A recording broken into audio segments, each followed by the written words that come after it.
काशी से जुड़े हुए प्रदेश सरकार के नगर विकास, स्वास्थ्य, पर्यटन, खेलकूद, पशुधन और पंचायती राज के मंत्रीगण, प्रशासनिक अधिकारीगण, मैं प्रदेश सरकार की ओर से आदरणीय प्रधानमंत्री जी का दीपावली के पूर्व काशी वासियों को दी जाने वाली इस सौगात के लिए हृदय से आभार व्यक्त करते हुए हृदय से स्वागत और अभिनंदन करता हूं। काशी की पुरातन काया को एक नए कलेवर के साथ वैश्विक मंच पर स्थापित करने के लिए पिछले 6 वर्षों से आदरणीय प्रधानमंत्री जी के मार्गदर्शन में जो भी विकास की योजनाएं अलग अलग क्षेत्रों में वहां पर प्रारंभ हुई, आज उसने काशी को वैश्विक मंच पर एक नई पहचान दिलाई है। मेरी काशी के आदरणीय प्रधानमंत्री जी के भावनात्मक संबोधन ने न केवल काशी वासियों को अपितु प्रदेश और देशवासियों को एक नया अपनत्व का भाव दिया है। वैश्विक महामारी के दौरान पूरे देश को जो योग्य मार्गदर्शन और प्रेरणा आदरणीय प्रधानमंत्री जी ने दी, अपनी राष्ट्रीय और अंतर्राष्ट्रीय तमाम व्यस्तताओं के बावजूद काशी वासियों के साथ निरंतर संवाद के माध्यम से जो एक संबल समय समय पर आदरणीय प्रधानमंत्री जी प्रदान करते रहे, आज उसका परिणाम है कि वैश्विक महामारी कोरोना के दौरान भी काशी ने और प्रदेश ने विकास की इस यात्रा को कहीं भी थमने नहीं दिया है, रुकने नहीं दिया है। मैं आज के इस अवसर पर आदरणीय प्रधानमंत्री जी के मार्गदर्शन में विगत 6 वर्षों के दौरान काशी में आदरणीय प्रधानमंत्री जी ने 8,442 करोड़ 65 लाख रुपए की परियोजनाओं का लोकार्पण का कार्य संपन्न किया है। 614 करोड़ रुपए की परियोजनाओं का आज आदरणीय प्रधानमंत्री जी लोकार्पण और शिलान्यास का कार्यक्रम काशी वासियों को देने जा रहे हैं। 200 करोड़ से अधिक की परियोजनाएं पूरी हो चुकी हैं, लेकिन क्योंकि यहां पर विधान परिषद की कुछ सीटों के लिए चुनाव आचार संहिता लागू होने के कारण उन परियोजनाओं का इस समय लोकार्पण नहीं हो पा रहा है। 8,900 करोड़ रुपए से अधिक की परियोजनाएं वर्तमान में काशी के विकास को आदरणीय प्रधानमंत्री जी के मार्गदर्शन में केंद्र और प्रदेश सरकार की परियोजनाएं काशी में चल रही हैं, जो आगामी कुछ महीनों के अंदर पूरी होने जा रही हैं। यानी अब तक काशी के लिए 18,000 करोड़ रुपए से अधिक की परियोजनाओं को आदरणीय प्रधानमंत्री जी ने काशी के विकास के लिए दिया है। और ये कहा जा सकता है कि आजादी के बाद का काशी के लिए भौतिक विकास की इतनी परियोजनाएं जिन्होंने काशी को एक नए रूप में प्रस्तुत किया है। काशी विश्वनाथ धाम आज जिस रूप में आगे आ रहा है, आदरणीय प्रधानमंत्री जी की दूरदर्शिता और भारतीय परंपरा और सांस्कृतिक वैभव को वैश्विक मंच पर किस रूप में हमें प्रस्तुत करना चाहिए, उसका एक आदर्श उदाहरण प्रस्तुत होने जा रहा है। मैं आज के इस अवसर पर एक बार फिर से दीपावली के ठीक पूर्व आदरणीय प्रधानमंत्री जी ने अपने तमाम व्यस्तताओं के बावजूद काशी के विकास के प्रति हमें एक बार फिर से हमें प्रदान किया है। मैं इसके लिए आभार व्यक्त करते हुए आज के इस अवसर पर एक बार फिर से काशी के विकास की लोकार्पण और शिलान्यास से जुड़ी हुई 600 करोड़ रुपए से अधिक की इन परियोजनाओं के लिए आदरणीय प्रधानमंत्री जी के प्रति हृदय से आभार व्यक्त करते हुए प्रदेश सरकार की ओर से काशी वासियों की ओर से उनका हृदय से स्वागत और अभिनंदन करता हूं। बहुत बहुत धन्यवाद। मैं अब इस अवसर पर काशी की विभिन्न परियोजनाओं पर बनी एक वीडियो फिल्म के प्रस्तुतिकरण हेतु अनुरोध करूंगा। धर्म, आध्यात्म और संस्कृति की नगरी काशी धर्म, आध्यात्म और संस्कृति की नगरी काशी निरंतर विकास पथ पर अग्रसर है। काशी के सांसद और देश के प्रधानमंत्री श्री नरेंद्र मोदी जी की प्रेरणा और संकल्प से काशी में विकासोन्मुख परियोजनाएं पूर्ण हो चुकी हैं। 118 करोड़ 20 लाख की लागत से आईपीडीएस योजना के दूसरे चरण में 7 रूट पर 11 केवी लाइनों, एलटी लाइनों एवं सर्विस लाइनों को भूमिगत करने का कार्य एवं स्मार्ट प्रकाश व्यवस्था के कार्य 23 करोड़ की लागत से पूर्ण। गंगा एक्शन प्लान के तहत एसटीपी एवं पंपिंग स्टेशन के पुनरुद्धार का कार्य 19 करोड़ 8 लाख की लागत एवं लाल बहादुर शास्त्री एयरपोर्ट पर 9 करोड़ की लागत से 2 पैसेंजर बोर्डिंग ब्रिज का निर्माण भी संपन्न। 8 करोड़ 76 लाख की लागत से डॉक्टर संपूर्णानंद स्पोर्ट्स स्टेडियम के आवासीय परिसर, चेंजिंग रूम, पार्किंग स्थल के नवीनीकरण के कार्य एवं 7 करोड़ 89 लाख की लागत से 105 आंगनबाड़ी केंद्र का निर्माण, 7 करोड़ 88 लाख की लागत से सारनाथ में लाइट एंड साउंड शो का निर्माण, रामनगर के लाल बहादुर शास्त्री अस्पताल का उच्चीकरण पूर्ण किया जा चुका है। 6 करोड़ 26 लाख की लागत से 102 गौ आश्रय केंद्र का निर्माण, 4 करोड़ 58 लाख की लागत से 250 से अधिक आबादी वाले 16 ग्रामों की सड़कों का नव निर्माण, 3 करोड़ 25 लाख की लागत से सर्किट हाउस के समागार का सुंदरीकरण भी पूर्ण, 1 करोड़ 99 लाख की लागत से केंद्रीय कारागार की बाउंड्री वॉल का निर्माण भी।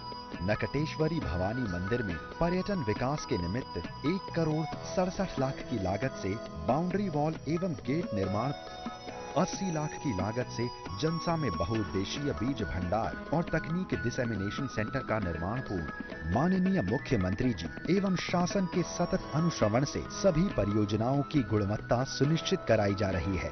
काशी के विकास को गति देने वाली जिन परियोजनाओं का शिलान्यास हो रहा है, उन पर एक नजर। स्मार्ट सिटी वाराणसी में 128 करोड़ 4 लाख की लागत से उन्नत सर्वेलांस प्रणाली की निर्माण योजना, 126 करोड़ 25 लाख की लागत से बेनियाबाग में पार्किंग, बहुउद्देशीय पार्कों का निर्माण एवं खिड़किया घाट में नौकाओं हेतु सीएनजी स्टेशन के साथ ही बेहतर पर्यटन की कार्य योजना, 37 करोड़ 82 लाख की लागत से पुरानी काशी के 3 वार्ड की पुनर्विकास योजना, 23 करोड़ 46 लाख की लागत से दशाश्वमेध घाट पर पर्यटक सुविधा एवं बाजार के निर्माण की योजना, 22 करोड़ 90 लाख की लागत से वाराणसी में केंद्रीय वित्त आयोग एवं अवस्थापना निधि से वित्त पोषित 18 सड़क निर्माण योजना, 34वीं वाहिनी पीएसी के लिए बैरक निर्माण की योजना जिसकी लागत 20 करोड़ 4 लाख रुपए है। औद्योगिक क्षेत्र चांदपुर महेशपुर में 10 करोड़ 84 लाख की लागत से आंतरिक मार्गों एवं नालियों की सुदृढ़ीकरण योजना, गंगा प्रदूषण नियंत्रण के तहत 10 करोड़ 62 लाख की लागत से गंगा में गिरने वाले शाही नाले को टैप कर दीनापुर एसटीपी में ट्रीटमेंट की कार्य योजना, पद्म विभूषण गिरिजा देवी सांस्कृतिक संकुल में 6 करोड़ 30 लाख की लागत से हॉल के उच्चीकरण की योजना, 4 करोड़ 90 लाख की लागत से विभिन्न स्थानों पर पर्यटन विकास की कार्य योजना, 2 करोड़ 94 लाख की लागत से सेवापुरी में 11 गांव की सड़कों की नव निर्माण योजना। माननीय प्रधानमंत्री जी के नेतृत्व में काशी विकास के पथ पर निरंतर अग्रसर है। अब मैं माननीय प्रधानमंत्री जी से अनुरोध करता हूं कि वो बटन दबाकर सभी परियोजनाओं का डिजिटल लोकार्पण व शिलान्यास करने की कृपा करें।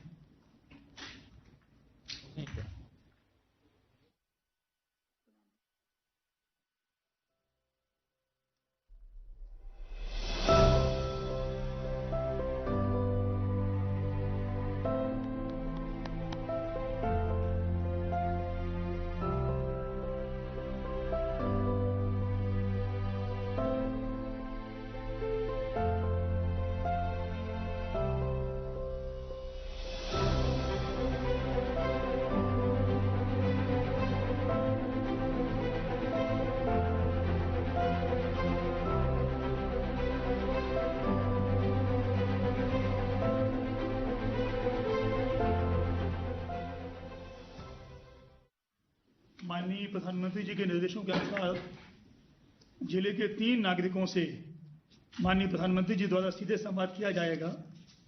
सर्वप्रथम मैं संपूर्णानंद स्पोर्ट स्टेडियम सिगदा में सुश्री प्रशांति सिंह, जो कि अंतर्राष्ट्रीय बास्केटबॉल की खिलाड़ी हैं तथा अर्जुन पुरस्कार एवं पद्मश्री से भी सम्मानित हैं, को संवाद हेतु आमंत्रित करता हूं।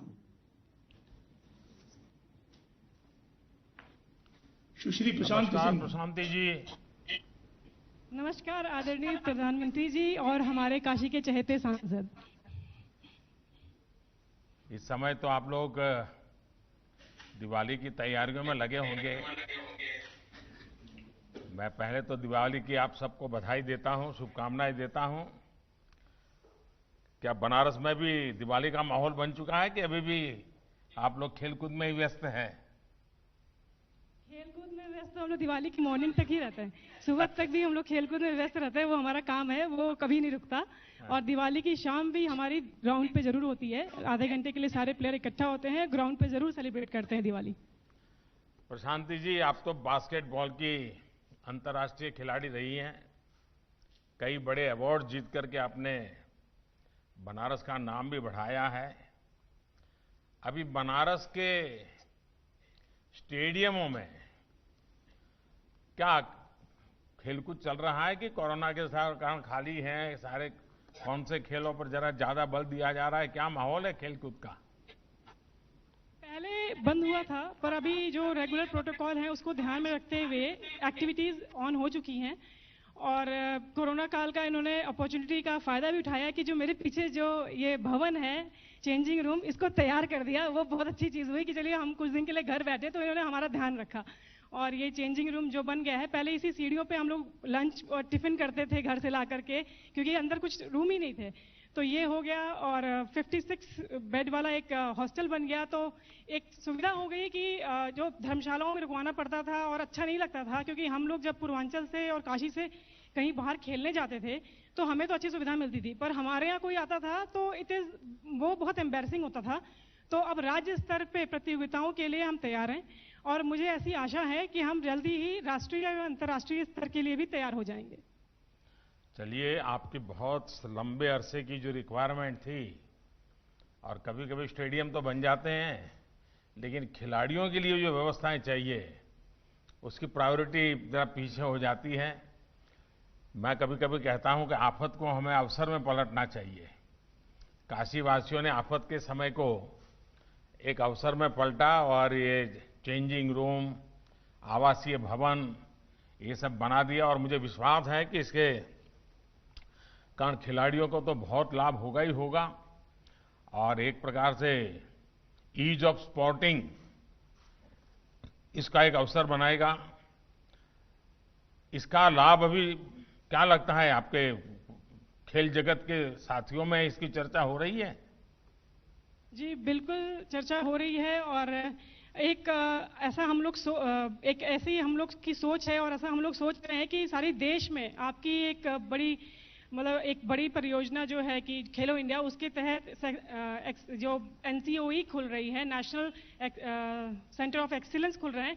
तो एक बनारस में भी जरूर खुल जाए, क्योंकि सारे देश में खुल रहा है तो काशी क्यों पीछे रहे भाई।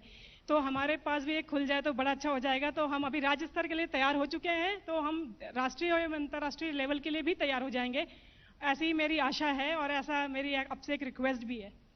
चलिए, आपने मांग ही लिया। नहीं, अच्छा है, आपको स्पोर्ट्स की आवश्यकताएं सरकारी बाबू बैठ करके कोई योजना करे उससे ज्यादा जब स्पोर्ट्स से जुड़े हुए खिलाड़ी, कोचेज ये जो सुझाव देते हैं उससे जो चीजें बनती है वो सच्चे अर्थ में काम आती है।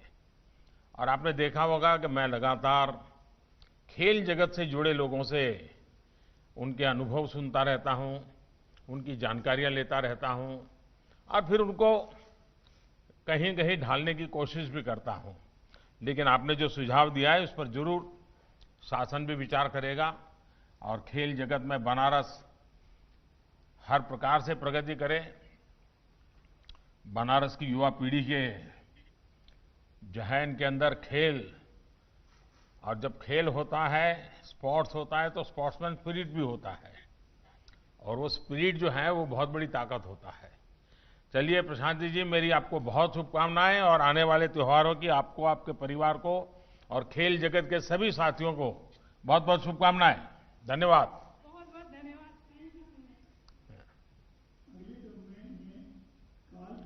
में स्थित श्रीमती नीलिमा मेहता जो एक गृहिणी हैं और इन्हें मेहंदी लगाने, नृत्य संगीत और डांडिया का शौक है, को सम्मान हेतु अनुरोध करता हूं।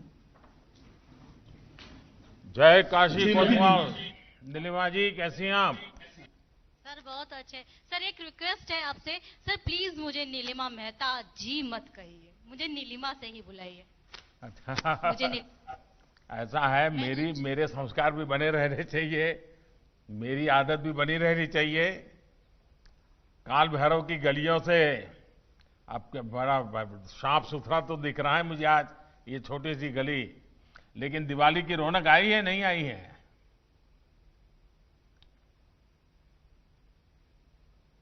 सुनाई दे रहा है नीलामी जी? नीलिमा जी, आपको सुनाई दे रहा है? शायद मुझे लगता है कि डिस्कनेक्ट हुआ है। चलिए कहीं और चलते हैं फिर आगे। अभी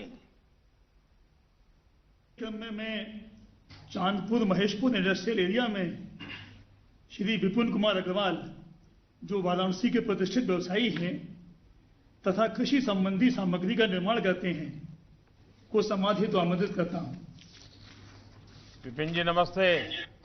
माननीय प्रधानमंत्री जी नमस्कार। मैं 153 इकाइयों की ओर से आपको सादर प्रणाम करता हूं। मैं औद्योगिक आस्थान चांदपुर वाराणसी से बोल रहा हूं। यहां पर 60 एकड़ में 153 यूनिट्स हैं। हमारी 10 यूनिट्स इस प्रकार की हैं जो कि पूरी तरह से एक्सपोर्ट ओरिएंटेड हैं। इनका प्रतिष्ठित यूनिट्स का देश विदेश में अपनी स्थापित यूनिट्स हैं और इस कारण बायर्स भी हमारे यहाँ आते हैं, परंतु हमारी उस समय स्थिति ऐसी हो जाती है, मोड़ जैसी हो जाती है कि वो सुंदरता बिखेरता है, प्रसन्नता व्यक्त करता है, परंतु जब वो पैर की ओर देखता है तो वो उदास हो जाता है। तो इस कारण जो हमारी सड़कों की स्थिति थी और हमारी एसोसिएशन के माध्यम से हम प्रशासन को और उस समय वर्तमान सरकारों को बताते थे, परंतु बहुत ध्यान नहीं दिया गया। इस कारण से सारी पूर्णता के बावजूद हम लोग अपने बायर्स को बुलाने में यहाँ पर डरते थे कि वो हमारी जो स्थिति है वहाँ से वाकिफ होंगे और फिर वो हमारे लिए उचित स्थिति नहीं रहेगी।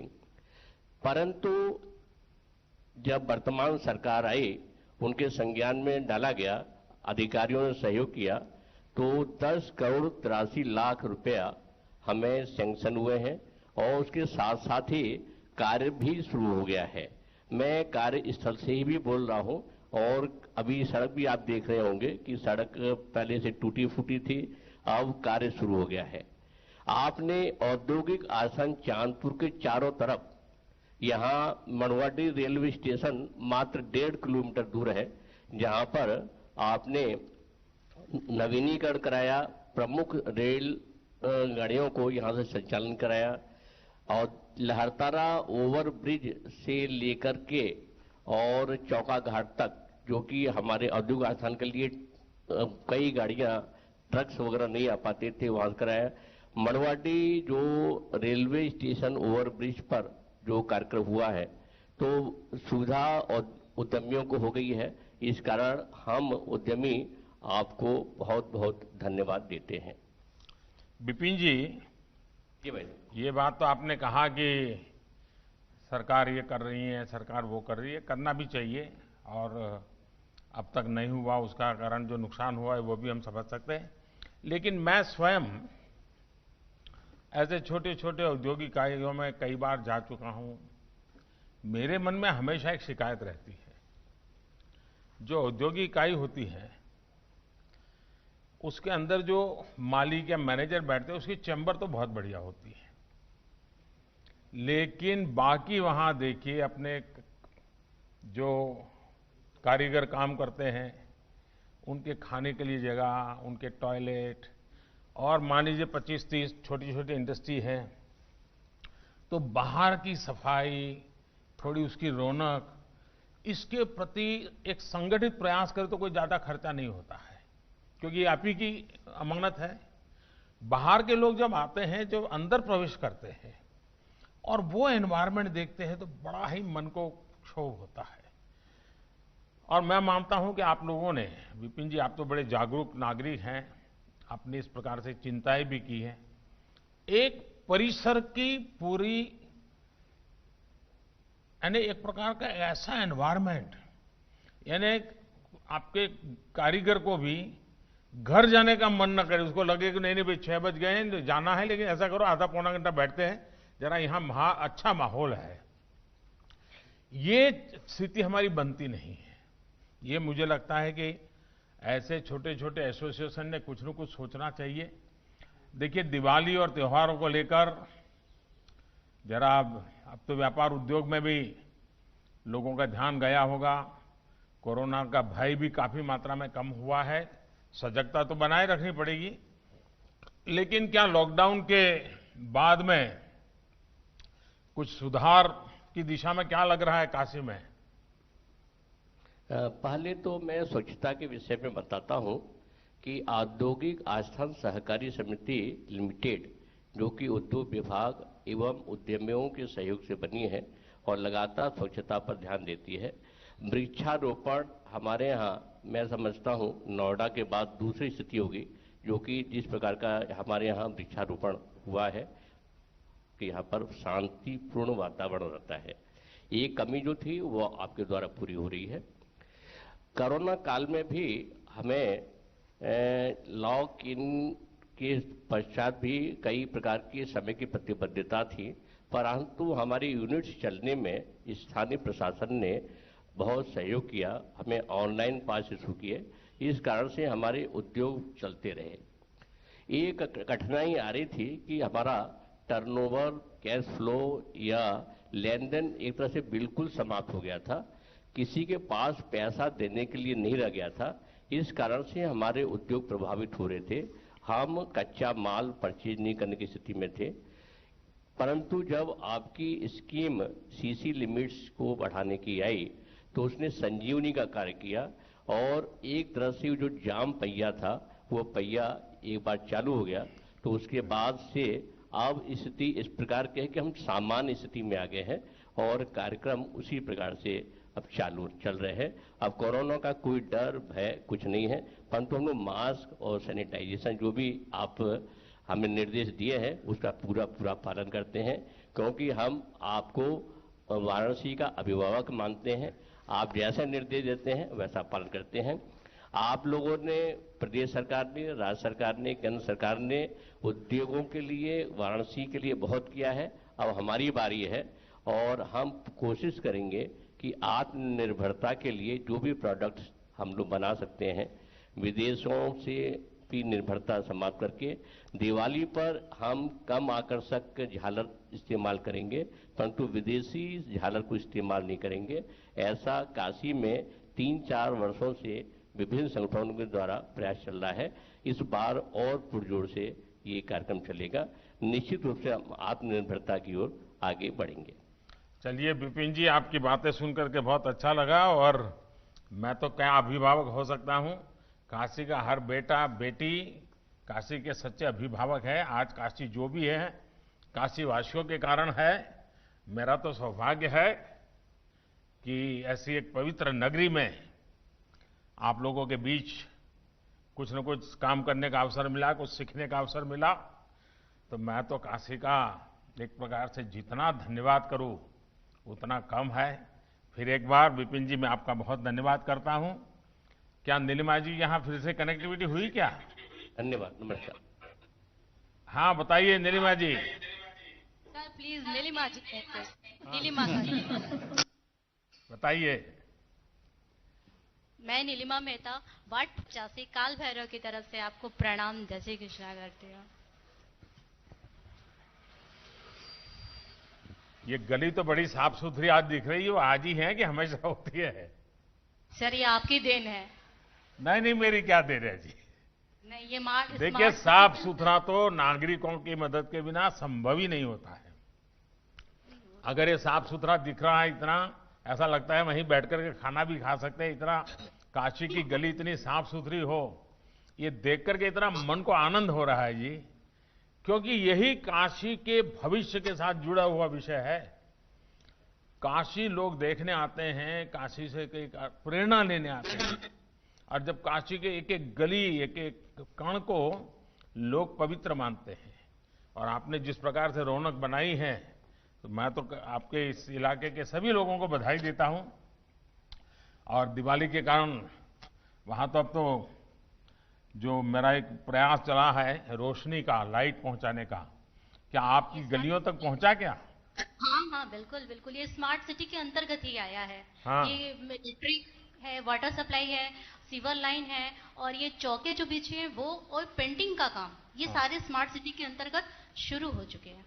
क्या और मेरी उसका गली प्रभाव क्या है जब शाम को ये नई रोशनी वगैरह होती है, तो क्या हाँ, प्रभाव है? शाम को लगता है कि एकदम मजा आ गया, मस्ती आ गई, ऐसा ऐसा फील होता है। हाँ। और जो पानी की बहुत समस्या थी, हाँ। स्पेशली कि मतलब जो गली है उसमें बहुत दिक्कत थी। हालांकि मेरे मोहल्ले में भी वो चीज थी, लेकिन ये स्मार्ट सिटी के अंतर्गत जो कार्य हुए हैं वो समझ लीजिए दी बेस्ट, मजा आ गया। हम्म। पानी तो मतलब बहुत ही सुंदर। और ये सीवी लाइन जो बार बार हर टाइम चोक हो जाते थे, फिलिंग वो ऊपर आती थी, गंदगियां ऊपर आती थी, वो सबसे निजात मिला है। और ये जो चौके बिछे हैं वो, एक तो बनारस गलियों का शहर है, ठीक, फिर उसके बाद यहाँ चूहे, ये मतलब अपना काम पूरा करते हैं। तो ये जो चौके बिछे हुए हैं वे पूरे सीमेंटेड होने के बाद इस पे चौके बिछे हैं, जो कि मतलब देखने में आप देख ही रहे हैं कि ये हो चुके हैं काम, इतने सुंदर है। मन तो ऐसा करता है कि घर की गली के बाहर निकल के झाड़ू खुद लगा दे, ऐसा होता है। बहुत बढ़िया बताया आपने। चलिए, मेरी काशीवासियों के साथ आज मुझे बातचीत करने का मौका मिला, मुझे बहुत अच्छा लगा। बहुत बहुत धन्यवाद आप सबका। सर, धन्यवाद मुझे भी कहना है कि आपके मार्गदर्शन से और ये प्रोजेक्ट पे जो टीम वर्क काम कर रही है, और मेरे सभासद के बहुत बहुत धन्यवाद, जिसकी वजह से मतलब एटलीस्ट वो मेरे मोहल्ले में आते थे तो मेरी परेशानी, मतलब मेरी पर्टिकुलर नहीं, मेरे मोहल्लों की जो लोगों की परेशानी थी एटलीस्ट वो सुनते थे, और उस पे एक ही 2 दिन में वो तुरंत वर्क करते थे। इसलिए मैं काशी वासी की तरफ से, पूरे वार्ड 85 की तरफ से मैं आपको धन्यवाद और पूरी टीम को धन्यवाद करती हूँ। सबका बहुत बहुत धन्यवाद। मैं अत्यंत आदरपूर्वक माननीय प्रधानमंत्री जी से अनुरोध करता हूं कि वो अपना आशीर्वचन देने की कृपा करें। अभी आप सभी साथियों से मुझे बात करने का मौका मिला, जरा मुझे अच्छा लगा। और शहर में विकास के जो काम हो रहे हैं, जो निर्णय सरकार ने लिए हैं, उनका लाभ बनारस के लोगों को भी हो रहा है। और ये सब कुछ हो रहा है तो इसके पीछे बाबा विश्वनाथ का ही आशीर्वाद है। और इसलिए जब मैं आज भले वर्चुअली यहां आया हूं, लेकिन जो हमारे काशी की परंपरा है, उस परंपरा को निभाए बिना न हम आगे जा सकते हैं। और इसलिए अभी जो भी मेरे साथ कार्यक्रम में जुड़े हैं, हम सभी एक साथ बोलेंगे, हर हर महा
और उनकी पूरी टीम को, मंत्रिपरिषद के सदस्यों को, चुने हुए जनप्रतिनिधियों को, सरकारी मशीनरी से साथ जुड़े हुए सभी मुलाजिम को, इन सबको इस सफलता के लिए पूरा का पूरा श्रेय जाता है। योगी जी और उनकी टीम को जन सेवा के इस एक निष्ठ प्रयासों के लिए बहुत बहुत बधाई और शुभकामनाएं। साथियों, बनारस में शहर व देहात के ई विकास योजना में पर्यटन भी हो, संस्कृति भी और सड़क, बिजली, पानी भी। हरदम प्रयास यही होला कि आपन काशी के हर शख्स के भावनाओं के अनुरूप ही विकास का पहिया आगे बढ़े।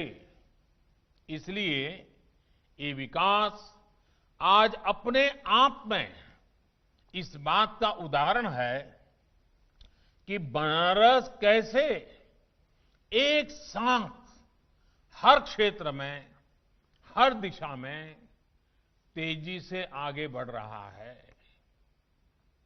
मां गंगा की स्वच्छता से लेकर स्वास्थ्य सेवाओं तक, रोड और इंफ्रास्ट्रक्चर से लेकर पर्यटन तक, बिजली से लेकर युवाओं के लिए खेलकूद तक और किसान से लेकर गांव गरीब तक, हर क्षेत्र में बनारस विकास की नई गति प्राप्त किए हुए है। आज गंगा एक्शन प्लान प्रोजेक्ट के तहत सीवेज ट्रीटमेंट प्लांट के रिनोवेशन का काम पूरा हो चुका है। साथ ही शाही नाला से अतिरिक्त सीवेज गंगा में गिरने से रोकने के लिए डायवर्जन लाइन का शिलान्यास भी कर दिया गया है। 35 करोड़ से अधिक की लागत से खिड़किया घाट को भी सजाया संवारा जा रहा है। यहां सीएनजी से नाव भी चलेगी, जिससे गंगा में प्रदूषण भी कम होगा। इसी तरह दशाश्वमेध घाट पर टूरिस्ट प्लाजा भी आने वाले दिनों में पर्यटकों की सुविधा और आकर्षण का केंद्र बनेगा। इससे घाट की सुंदरता भी बढ़ेगी, व्यवस्था भी बढ़ेगी। जो स्थानीय छोटे छोटे व्यापार हैं, ये प्लाजा बनने से उनकी भी सुविधा और ग्राहक बढ़ेंगे।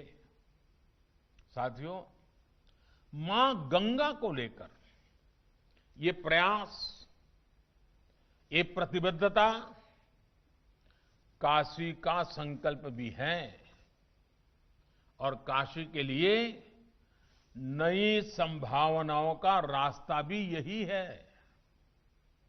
धीरे धीरे यहां के घाटों की तस्वीर बदल रही है। कोरोना का प्रभाव कम होने पर जब पर्यटकों की संख्या और बढ़ेगी, तो वो बनारस की और सुंदर छवि लेकर यहां से जाएंगे। गंगा घाटों की स्वच्छता और सुंदरीकरण के साथ साथ सारनाथ भी नए रंग रूप में निखर रहा है। आज जिस लाइट एंड साउंड प्रोग्राम का लोकार्पण किया गया है, उससे सारनाथ की भव्यता और अधिक बढ़ जाएगी। भाइयों और बहनों, काशी की एक बड़ी समस्या यहां लटकते हुए बिजली के तारों के जाल की रही है। आज काशी का बड़ा क्षेत्र बिजली के तारों के जाल से भी मुक्त हो रहा है। तारों को अंडरग्राउंड करने का एक और चरण आज पूरा हो चुका है। कैंट स्टेशन से लहुराबीर, भोजूबीर से महावीर मंदिर, कचहरी चौराहा से भोजूबीर तिराहा, ऐसे 7 रूट्स पर भी बिजली के तारों से अब छुटकारा मिल गया है। इतना ही नहीं, स्मार्ट एलईडी लाइट से गलियों में रोशनी और सुंदरता भी फैलेगी। साथियों, बनारस की कनेक्टिविटी हमेशा से हमारी सरकार की सर्वोच्च प्राथमिकता रही है। काशी वासियों का और काशी आने वाले हर पर्यटक, हर श्रद्धालु का समय सड़क जाम में न व्यर्थ हो, इसके लिए नए इंफ्रास्ट्रक्चर का निर्माण किया जा रहा है।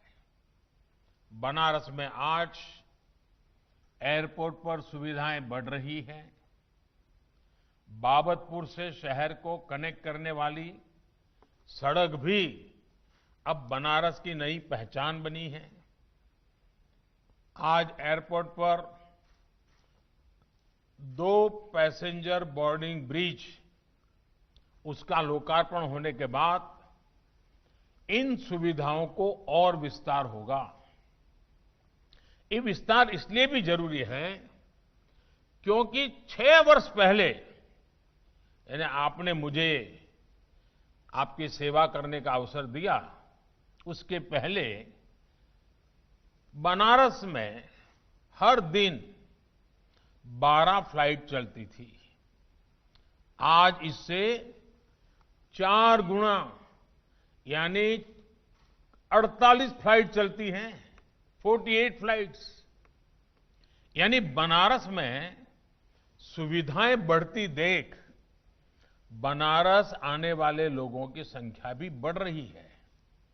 भाइयों और बहनों, बनारस में तैयार हो रहा आधुनिक इंफ्रास्ट्रक्चर यहां रहने वाले और यहां आने वाले दोनों ही तरह के लोगों का जीवन आसान बना रहे हैं।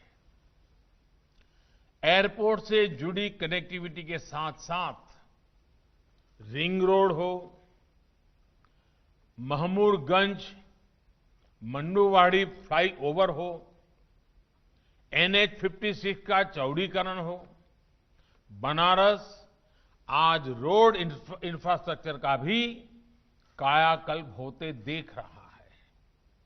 शहर के भीतर और आसपास के इलाकों में भी सड़कों की तस्वीर बदली है।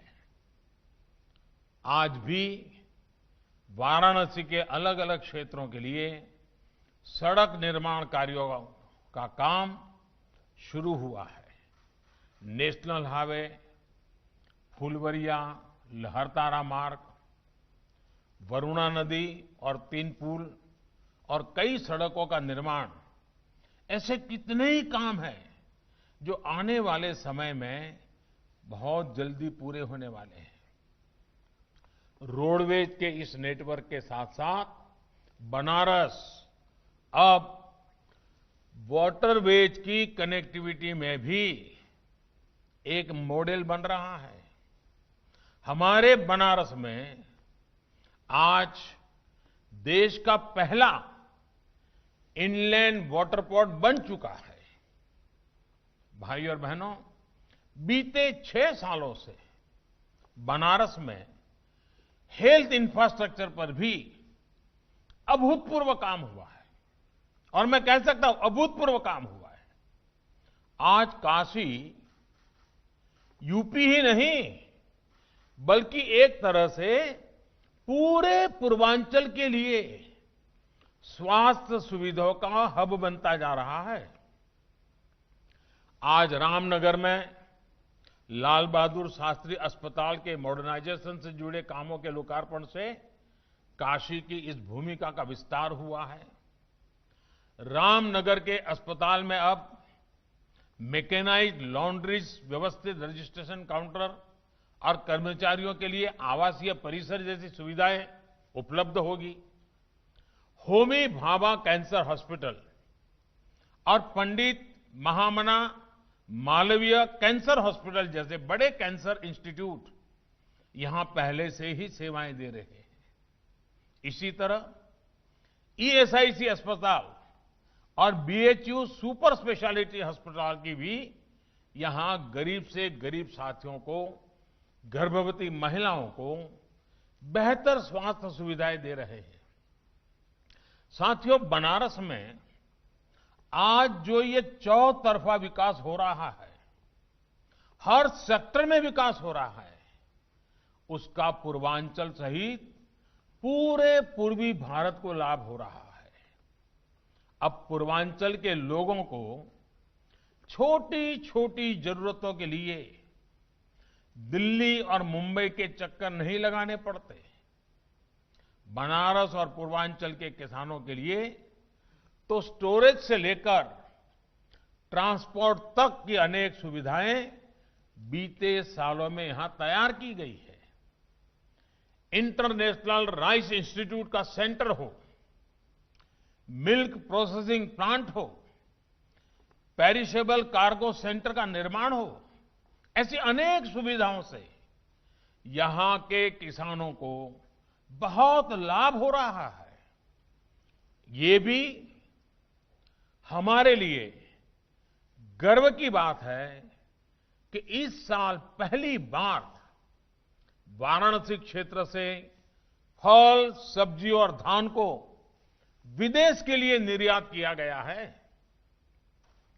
किसानों के लिए बनी स्टोरेज सुविधाओं को विस्तार देते हुए आज कपसेठी में 100 मेट्रिक टन स्टोरेज क्षमता वाले गोदाम का लोकार्पण भी किया गया है।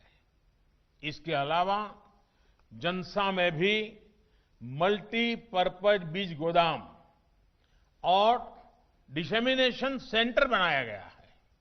भाइयों और बहनों, गांव, गरीब और किसान आत्मनिर्भर भारत अभियान के सबसे बड़े स्तंभ भी हैं और सबसे बड़े लाभार्थी भी हैं। हाल में जो कृषि सुधार हुए हैं, उनसे किसानों को सीधा लाभ होने वाला है। बाजार से उनकी सीधी कनेक्टिविटी सुनिश्चित होने वाली है। किसानों के नाम पर किसानों की मेहनत को हड़प जाने वाले बिचौलियों और दलालों को अब सिस्टम से बाहर किया जा रहा है। इसका सीधा लाभ उत्तर प्रदेश के, पूर्वांचल के, बनारस के हर किसान को होने वाला है। साथियों, किसान की तरह ही रेहड़ी पटरी ठेला चलाने वाले साथियों के लिए भी एक बहुत ही महत्वाकांक्षी योजना शुरू की गई है। आज प्रधानमंत्री स्वनिधि योजना के जरिए रेहड़ी पटरी वाले भाइयों बहनों को आसान लोन मिल रहा है। कोरोना के कारण इनको जो दिक्कतें आई वो दूर हो सके, उनका काम फिर से शुरू हो सके, इसके लिए उन्हें 10,000 रुपये की लोन सहायता दी जा रही है।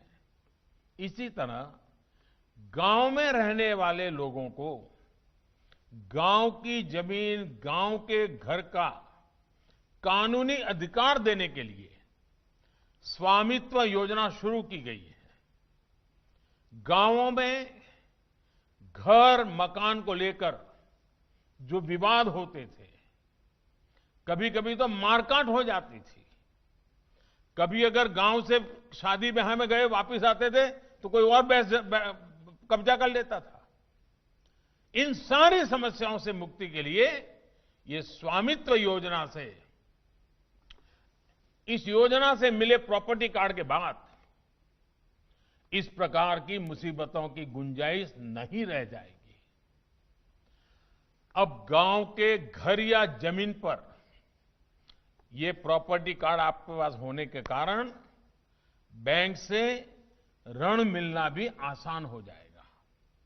साथ ही जमीन पर अवैध कब्जेदारी का खेल भी खत्म हो जाएगा। पूर्वांचल को, बनारस को इन योजनाओं को बहुत बड़ा लाभ मिलने वाला है। साथियों, हमारे शास्त्रों में कहा गया है, काश्याम ही काशते काशी, काशी सर्व प्रकाशिका, अर्थात काशी को काशी ही प्रकाशित करती है और काशी सभी को प्रकाशित करती है। इसलिए आज विकास का जो प्रकाश फैल रहा है, जो बदलाव हो रहा है, ये सब काशी और काशीवासियों के आशीर्वाद का ही परिणाम है। काशी के आशीर्वाद से ही साक्षात महादेव का आशीर्वाद है, और जब महादेव का आशीर्वाद है तो बड़े से बड़ा काम भी आसान हो जाता है। मुझे विश्वास है कि काशी के आशीर्वाद से विकास की ये गंगा ऐसे ही कल कल करती रहेगी, अविरल बहती रहेगी। इन्हीं शुभकामनाओं के साथ आप सभी को एक बार फिर दीपावली, गोवर्धन पूजा और भैया दूज की हार्दिक बधाई। और मेरा आपसे एक आग्रह और भी है। आजकल आप देख रहे हैं, लोकल के लिए वोकल, वोकल फॉर लोकल, इसके साथ ही लोकल फॉर दिवाली, इसके मंत्र को, इसकी गूंज चारों तरफ अब सुनाई देने लगी है। मेरा बनारस के लोगों से भी और देशवासियों से भी मेरा कहना है, लोकल फॉर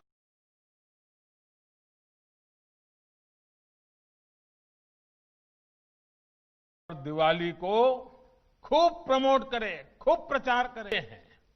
कितने शानदार है, किस तरह हमारी पहचान है, तो ये बातें दूर दूर तक जाएगी। इससे स्थानीय पहचान तो मजबूत होगी ही, जो लोग इन सामानों को बनाते हैं उनकी दिवाली भी और रोशन हो जाएगी। इसलिए मैं देशवासियों को दिवाली की पूर्व